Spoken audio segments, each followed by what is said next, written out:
told you God died, but they never told you who buried him. I watched it happen, not in heaven, but inside you. The funeral was silent. The grave dug in your own obedience. You killed your own divinity, and then knelt before your corpse and called it humility. You called it virtue. You called it progress. You called it peace. But I call it decay. The century has made you polite corpses walking sermons of comfort, chanting equality like a lullaby to your fear. You have mistaken safety for salvation. You no longer want to be free. You only want to be protected from the cost of freedom. And so you have traded your soul for security, your voice for applause, your will for belonging. I tell you, your gods did not die.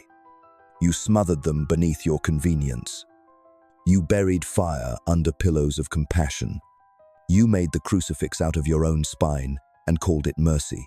You speak of love, yet you cannot look another in the eye without permission.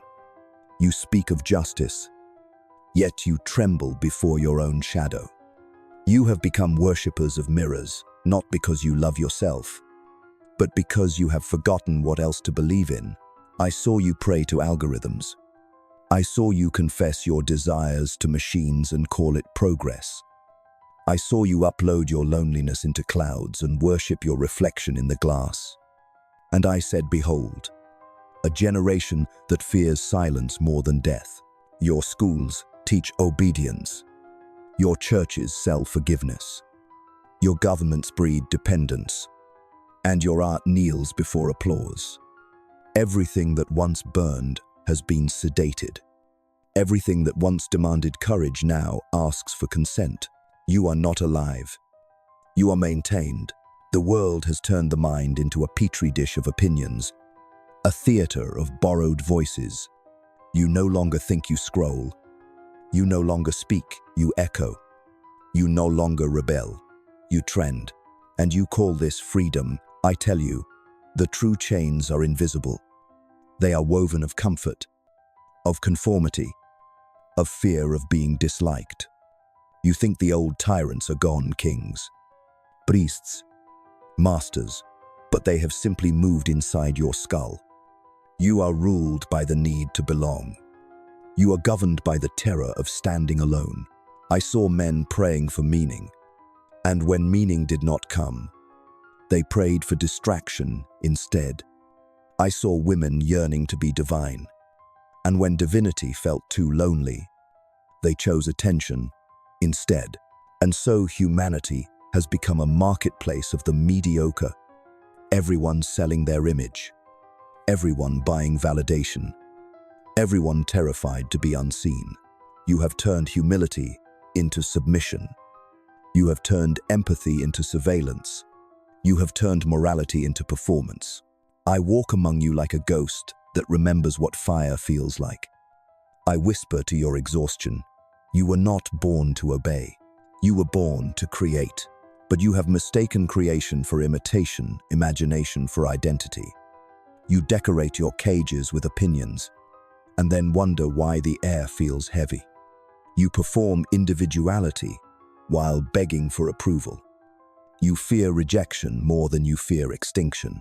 You have forgotten the sacred terror of being alone with truth, and so your souls rot in well-lit rooms, smiling, medicated, endlessly entertained. You call it civilization, but I call it anesthesia. You will never awaken until you risk madness. For madness is not sickness. It is the trembling door between the known and the possible. You fear it because it smells like freedom. You call it chaos because it breaks your mirrors. But I tell you, only the one who walks through chaos learns to create order.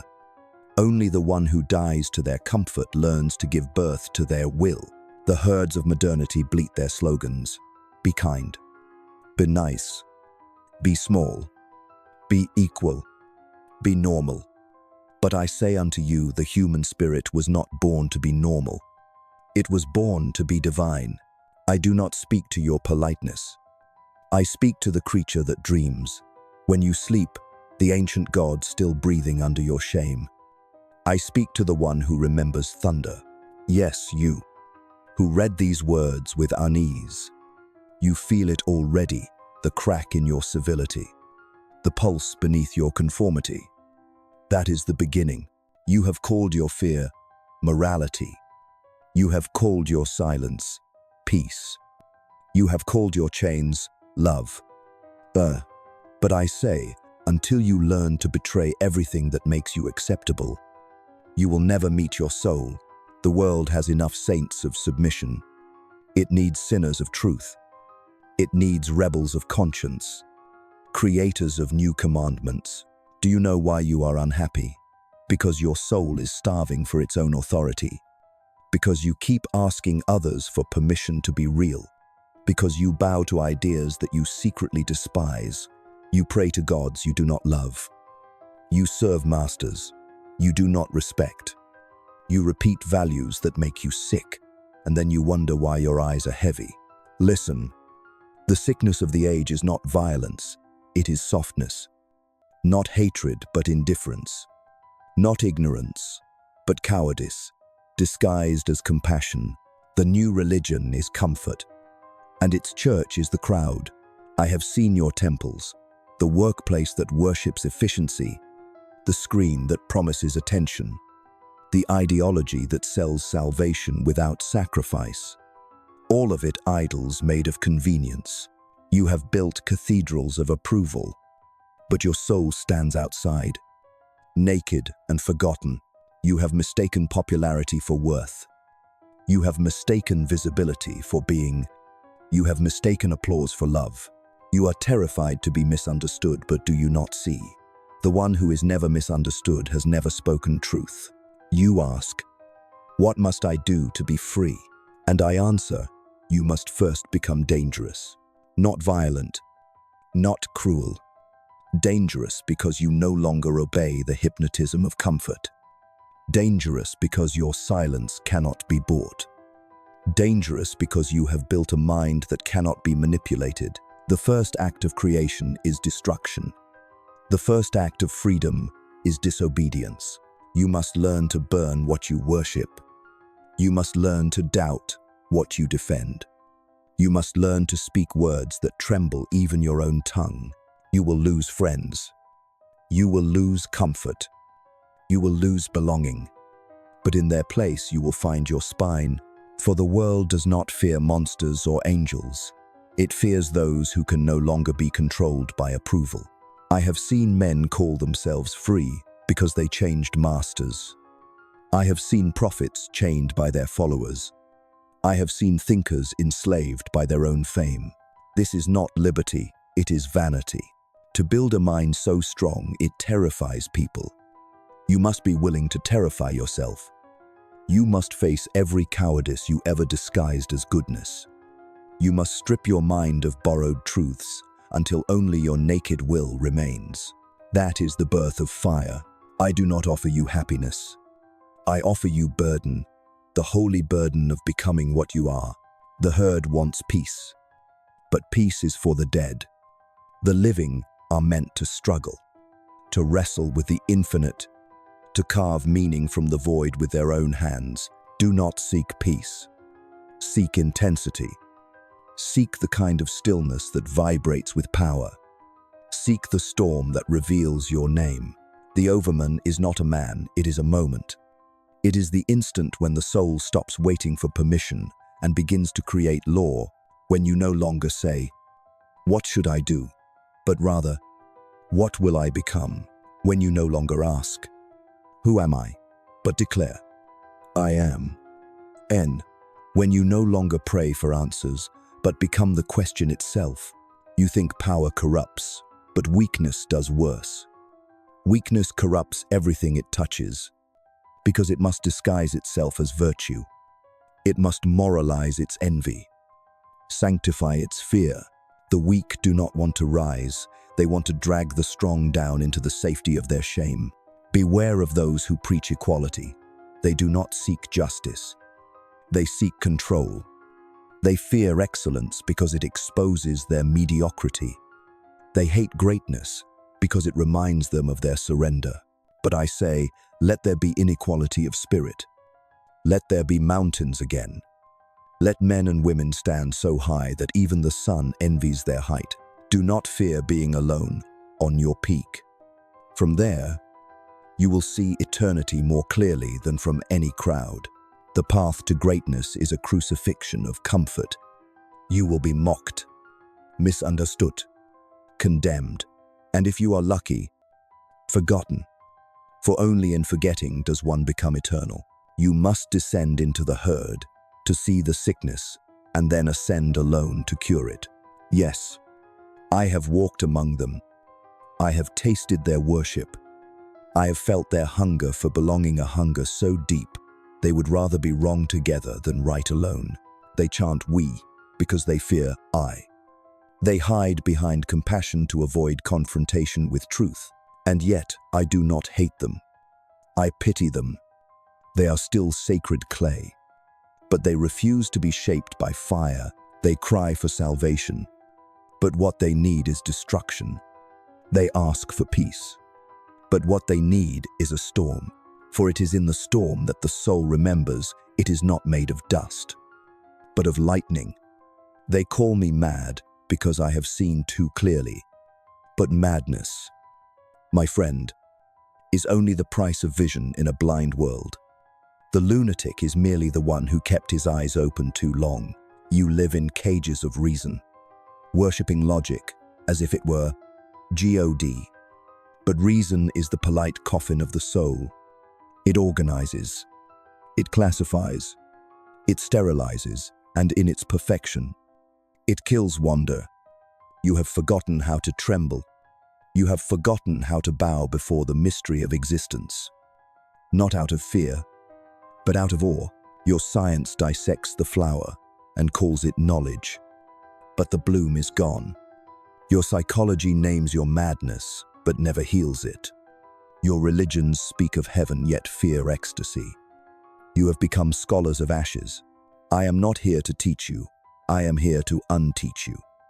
I am here to strike the mind like lightning until it remembers that it is divine. You say, but the world must be fair.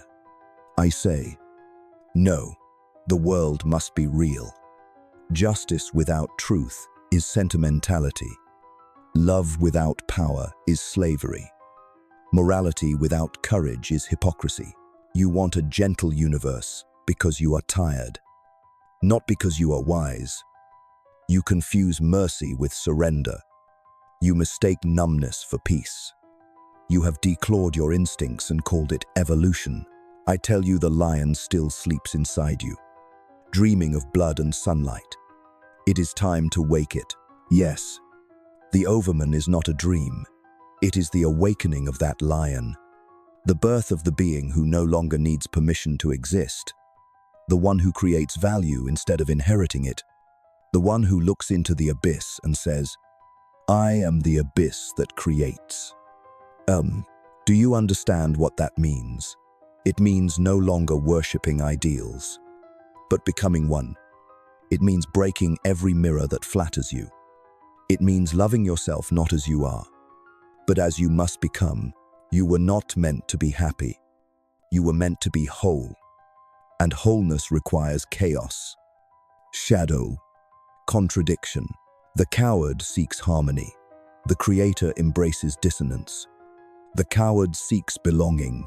The creator seeks solitude. The coward seeks comfort. The creator seeks fire. You ask, but is not compassion the highest virtue? I answer, compassion for the strong. Yes, compassion for the coward. No, for when you rescue the coward from the pain of growth, you steal his soul. The herd will call you cruel when you refuse to comfort their illusions. Let them, for their love is only the anesthesia of the mediocre. You must be willing to be hated, not because you love hate, but because you love truth more. You must speak what burns, even if your tongue turns to ash. You must walk through the laughter of the crowd as if it were music to your ascent. Yes, the path of freedom is lonely, but loneliness is sacred. It is the womb of the Creator. In the silence of abandonment, you will hear the pulse of your own godhood, and when you hear it, you will laugh, not because you are amused, but because you are free. For laughter is the final prayer of those who have conquered fear. Laughter is the sound of the soul realizing it cannot die. I have been through that fire. I have buried my sanity in the desert and found my eternity in madness. I have danced with serpents of doubt until they became my ornaments. I have kissed the mouth of the abyss and found it was my own reflection. I do not tell you this to boast. I tell you this so you know what waits beyond obedience. When you strip yourself of certainty, when you stand naked before chows, when all gods and morals collapse, what remains is your will. That is the true temple. Not the marble churches of men, but the silent cathedral within your chest. There, the new commandments are written not in stone but in flame. You shall love your becoming more than your safety. You shall prefer danger to peace. You shall worship the Creator within you, not the comforter outside you. Yes, you will fall, again and again, but each fall will purify your arrogance and strengthen your soul. Do not curse the abyss, thank it, for it teaches you flight. I tell you, the mind that terrifies the world is not loud. It is calm. Its stillness is not weakness, but power in repose. It does not beg for validation. It radiates inevitability. Such a mind does not argue. It simply is. It does not need to convince, it compels. It does not seek followers, it breeds creators. It does not destroy for pleasure. It destroys to make space for the new. This is why they fear you when you begin to think for yourself. This is why they mock you when you refuse to kneel. This is why they call you arrogant when you begin to rise. For your rising exposes their sleep. And yet, do not hate them. Their mockery is proof that you are awakening.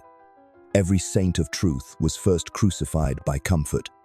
Every prophet of freedom was first branded insane. I tell you, wear their hatred like a crown. Their laughter is your anointing. Soon, they will forget your name, but not your fire. And centuries later, some child born of their fatigue will whisper your words in the dark and awaken again. That is immortality, not fame, but contagion of spirit. The overman is the one who plants trees under whose shade he will never sit. He creates not for reward, but because he cannot remain silent. His art is not expression, it is eruption. He knows that creation and destruction are the same dance, the inhale and exhale of the cosmos. He knows that even his death is not the end, but the offering, for the Creator must die daily to comfort, to pride, to memory, so that life may remain pure. Yes, I am telling you to die, but not in body. To die in illusion, to die in approval, to die in everything that is not born of your own will. Then you will see death was never the enemy. It was the sculptor of your immortality. I have seen souls who begged for meaning, as beggars beg for coins. But meaning cannot be given. It must be created. It must be wrestled from the void. Do not wait for destiny to reveal itself. Become its author. Every time you obey your own inner command, the universe expands. Every time you betray it, the universe contracts. You are not a passenger in creation, you are its pulse. The gods envy you because you can change. The angels weep because they cannot suffer. You, human, stand between heaven and abyss, the bridge of fire and blood, and yet you choose numbness. You choose screens over sunsets, noise over silence, belonging over being. You have all the tools of divinity, yet you use them to anesthetize your hunger for transcendence. You were meant to be a storm and you became a schedule. I say unto you, awaken. The time for soft spirituality is over. The time for polite morality is dead. The new age will not be inherited by the meek, but by the fierce of spirit. Let your soul remember what thunder feels like. Let your thoughts burn until they hurt. Let your voice tremble until it becomes command. Yes, you will be exiled from the crowd. But remember, all temples are built on mountains. You must climb, alone, bleeding, laughing, burning. You must climb until the air thins and the noise dies. And when you reach the peak, you will not find God. You will find your reflection, infinite and silent. Then you will know. The one you were praying to was always the one who was speaking. Do you feel it now? The tremor in your mind, the pulse that says, I can no longer pretend. That is not fear. That is resurrection. Your old self is dying. Let the opinions rot. Let the identities burn. Let the borrowed morals dissolve. Do not be afraid of the ashes. They are the proof that you have been touched by fire. Do you hear it now, that trembling beneath your ribs? That secret laughter no prayer can silence. That is the sound of your soul cracking open. Do not resist it. This is the madness that purifies.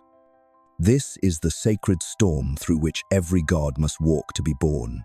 They warned you about losing your mind, but I tell you, only those who lose their mind ever find their spirit. For what you call sanity is merely the consensus of the frightened. You have mistaken the cage for the cathedral, the whisper of fear for the voice of reason. Yes, I went mad once. I kissed the sun until it burned my eyes. I danced with shadows until they wore my face. I drowned in meaning until I found myself beyond it. And when I returned, I brought no doctrine, only the laughter of the abyss. You ask, what is truth? And I say, truth is what survives fire. Truth is what remains when every lie of comfort has been burned away. You will not find it in books or scriptures, only in the silence that comes after your world collapses. I have seen men pray for salvation while sharpening the knives of conformity. I have seen women kneel before their fear and call it love. I have seen humanity worship peace because they could no longer bear passion. But the Overman, the new man, worships nothing outside himself. He does not pray for mercy. He creates his own commandments. He becomes his own myth. When you awaken, you will be accused of arrogance. They will say you think you are God. And you must answer, yes, and so are you. But they will not understand, for they still believe divinity is elsewhere, hidden behind walls of worship and guilt. You must become your own cathedral, your own scripture, your own savior. You must learn to forgive yourself for being infinite. Do not seek to be good. Seek to be whole. Goodness is a costume stitched by those who fear their shadow. Wholeness is the naked dance of light and darkness, embracing without shame. Yes, embrace your darkness, for it is the womb of your power. The one who denies his shadow becomes a slave to it. But the one who looks into it and smiles becomes creator. They say the devil tempts. I say the devil liberates. For he is not evil. He is the forgotten voice of courage. The flame that dares to say, I will. Without him, heaven would still be stagnant with obedience. The mind that terrifies people is not the one filled with answers, but the one emptied of illusions. It no longer seeks safety in certainty. It no longer begs to be understood. It simply burns calmly, endlessly, beautifully. Do you know what true strength is? It is not control. It is surrender to the dance. To let chaos pass through you without losing yourself. To let destruction kiss you without making you bitter. To stand in the storm and say, I am the storm. And I have laughed in the face of eternity, not because I am fearless, but because I have made fear my instrument. Fear is only the shadow of desire. Once you stop running, it kneels. You must love your suffering. You must drink it like wine. You must bless the wounds that taught you to see. For pain is not punishment. It is initiation. I saw the most broken souls become the most luminous beings. Because when everything false is stripped away, what remains is indestructible.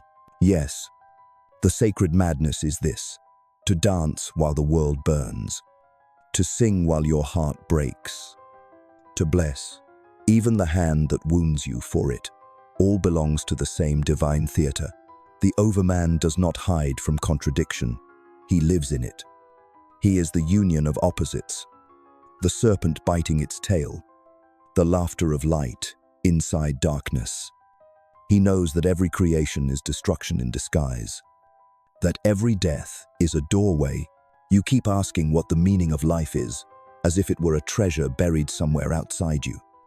But meaning is not found. It is forged, like a sword in the furnace of your suffering. Life has no meaning until you give it one, and once you do, it will demand that you bleed for it. That is the price of being creator. Do not worship gods who demand obedience. Worship the gods that demand courage. Worship the voice inside you that whispers when all others scream. They will call you blasphemer for listening to that voice. But remember, every prophet began as a blasphemer. Every saint was first condemned as mad. And when you finally taste the madness, when your old self dissolves, when everything you believed falls away, you will see that nothing was ever missing. You were simply asleep in your own eternity. You will laugh. Oh yes, you will laugh, not because the world is absurd, but because it is sacred beyond understanding. You will see that tragedy and joy are lovers, that birth and death are one heartbeat. In that laughter, you will be free. Free from the need to be right. Free from the need to be loved. Free from the need to be anything but alive. And then, at last, you will understand what I meant when I said, God is dead. It was never a death of divinity, but the birth of responsibility. The divine has not vanished. It has moved into you. Every time you create, you resurrect God. Every time you speak truth, you rebuild the universe. Every time you dare to live without apology, you reawaken eternity. Do not fear the madness, for it is the bridge to creation. Do not fear the fire, for it is the baptism of the brave. And when the fire has consumed you, you will emerge not as saint, not as sinner, but as creator.